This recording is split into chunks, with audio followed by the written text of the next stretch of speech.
Monsieur Lee n'était ni riche, ni beau, ni très intelligent. À vrai dire, il n'avait pas réussi grand-chose dans sa vie. Il changeait d'emploi tous les 6 mois et de femme tous les ans. Dans l'un et l'autre cas, il ne partait jamais le premier. Les emplois le quittaient, tout comme les femmes. Arrivé à l'âge de 51 ans, Monsieur Lee s'était habitué à la guigne et à la solitude. Personne ne connaissait vraiment son nom. C'était pour cela qu'on l'appelait Lee, Monsieur Lee, un peu par dérision sans doute. Son vrai nom était Polarowski, mais personne ne l'a su, du moins de son vivant. Monsieur Lee avait acheté, à la fin des années 50, un petit bout de terrain avec une maison dessus, ou plus exactement une drôle de maison, avec un peu de terrain autour. La vérité était que Monsieur Lee avait acheté une gare désaffectée, avec un bout de courette devant et 200 mètres de terrain rocailleux derrière. Un terrain qui était aride, sec, dont il ne pouvait rien faire à cause de la voie de chemin de fer.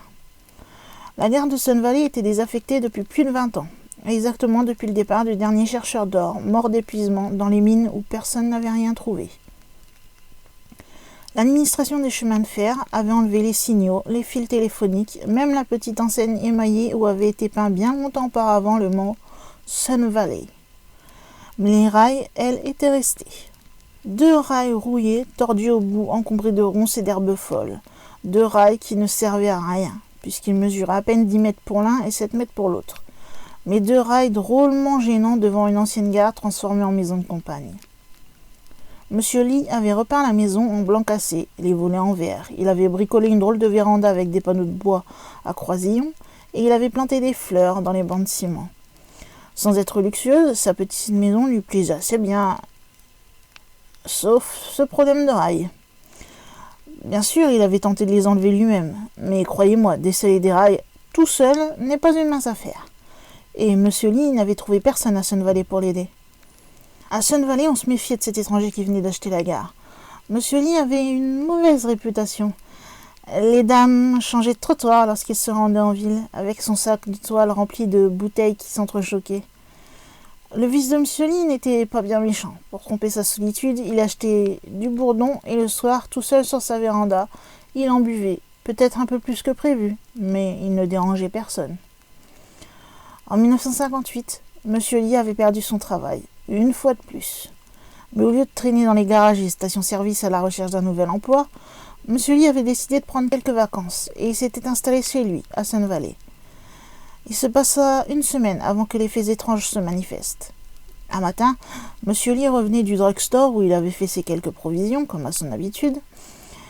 Il s'était arrêté au passage au salon de Bertie. « Alors, Monsieur Lee, s'exclame Bertie, comment va le soleil ?»« Le soleil va bien, mais moi je ne peux plus dormir, répond Monsieur Lee. Ah, Monsieur Lee, votre maison vous donne des soucis? Non, ce qui me gêne, c'est le bruit du train qui passe devant chez moi. Le bruit du train? Quel train? Le bruit du train qui passe vers 5 heures du matin. Mais il n'y a plus de train depuis des années, Monsieur Lee. Après quelques péripéties verbales, Bertie ne croyant en aucun cas Monsieur Lee, et Monsieur Lee étant certain de ce qu'il avançait, il paya ses consommations et s'en alla.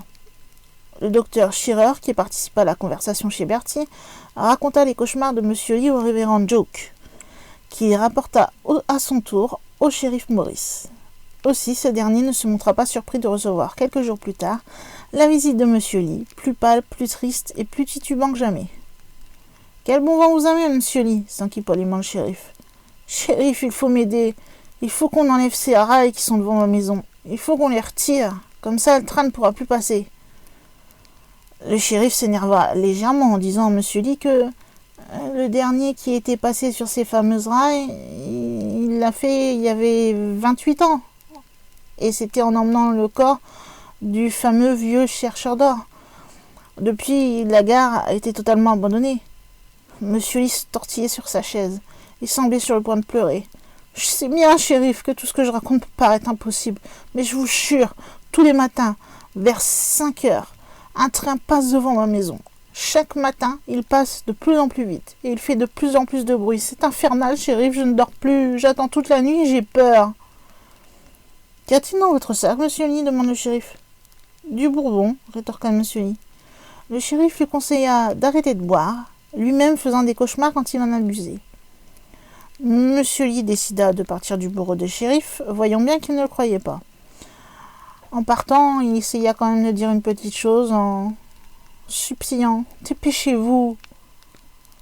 Monsieur Lee s'éloigna vers le bout du village, vers l'ancienne gare désaffectée. 2 jours, 3 jours se passèrent, et l'on ne vit plus Monsieur via Sun Valley.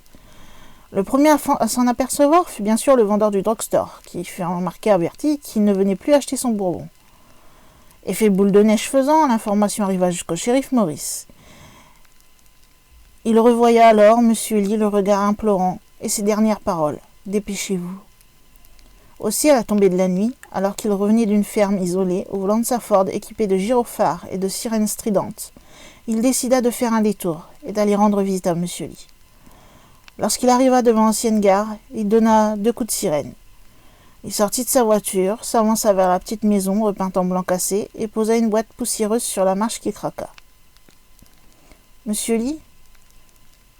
Il y avait un méchant petit vent qui venait du sud, en soulevant des tourbillons de sable. Le shérif frappa à la porte, puis ouvrit. Il faisait vraiment frais à l'intérieur. Les volets étaient entr'ouverts et dans la pénombre, le shérif aperçut une photo de New York, une guitare sans corde et une photo en couleur d'une très belle femme avec une dédicace dans le coin. Le shérif jeta alors un coup d'œil dans la petite chambre à coucher, impeccablement propre et rangée. Mais la maison était totalement vide, absolument vide. Monsieur Lee avait disparu. Le shérif allait repartir, lorsqu'il eut tout de même envie de voir ces fameux bouts de rails inutiles, qui ne venaient de nulle part. Il poussa la porte de la véranda. Sur les rails rouillés, envahis de ronces, où aucun train n'était passé depuis 28 ans, gisait le corps de Monsieur Lee. Un cadavre sanglant, méconnaissable, décapité. Le cadavre écrasé et traîné sur plusieurs mètres par un train roulant à très grande vitesse. Une longue enquête réunit pendant plusieurs mois les policiers du FBI et diverses personnalités américaines du monde scientifique. L'enquête menée discrètement fut classée 1 an plus tard. Des techniciens de la NASA, des spécialistes du FBI, de la CIA avaient rendu le même rapport. Monsieur Lee avait été écrasé par un train qui ne roulait plus depuis 28 ans. On nota prudemment dans le dossier que pour son dernier voyage, le train avait transporté le corps d'un vieux chercheur d'or. On nota aussi qu'au début du siècle, l'un des chefs de gare de Sun Valley avait été assassiné dans sa gare par des bandits ivres. Le dossier, qui existe encore dans les archives du FBI, dans la section des affaires à revoir avec supplément de connaissances scientifiques, a été classé sous le titre « Train fantôme de Sun Valley ».